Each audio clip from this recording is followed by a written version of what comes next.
Is your advice for someone who lives with chronic pain? Wow, that's a tough one. How can I discipline myself mentally in order to be productive when I feel awful all of the time? What coping methods can I use?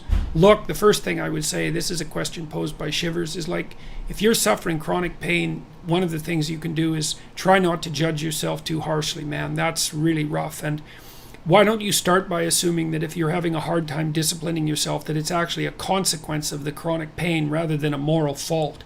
You know, like I've dealt with lots of people who've had terrible chronic health problems, and you know, you want to push yourself because you don't want to end up in a situation where the disease condition is taking more away from you than it absolutely has to. So you attempt to impose minimal disciplinary structures on yourself to push the illness back as much as you can. But if you're in chronic pain, I would say you need to find someone that you can trust to talk to so that they can help you plan.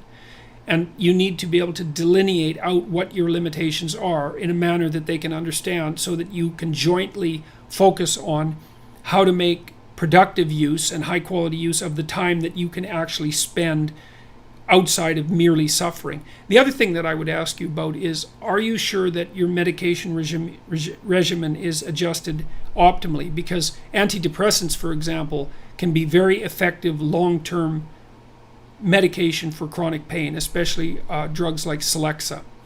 So I don't know if you use an antidepressant in your attempts to manage your chronic pain, but that's something I would definitely recommend. And there's a lot of pharmaceutical treatment, and you know, you may have run the gamut already. I know lots of people who have chronic pain have done that.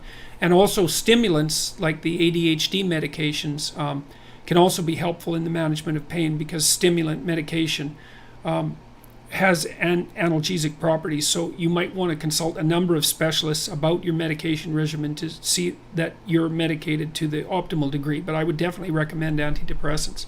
And also find and talking to someone, find someone you can trust so that you can talk to them about your genuine limitations and how you might transcend them, and also see if you can not torture yourself with guilt because you aren't able to live the productive life that someone who's free of chronic pain might. I mean, it can be unbelievably debilitating. So mostly, so I'm very sorry to hear that that's plaguing you. And when you say, how can I discipline myself? I'm sorry, I'm afraid I've lost the question. You said, how can I discipline myself? It's something like, how can I discipline myself when I'm in chronic pain? It's like, well, a more appropriate question might be, how can you ensure that you treat yourself with the appropriate compassion if you happen to be living with severe chronic pain? And maybe the disciplinary element should be secondary. It's something like that. So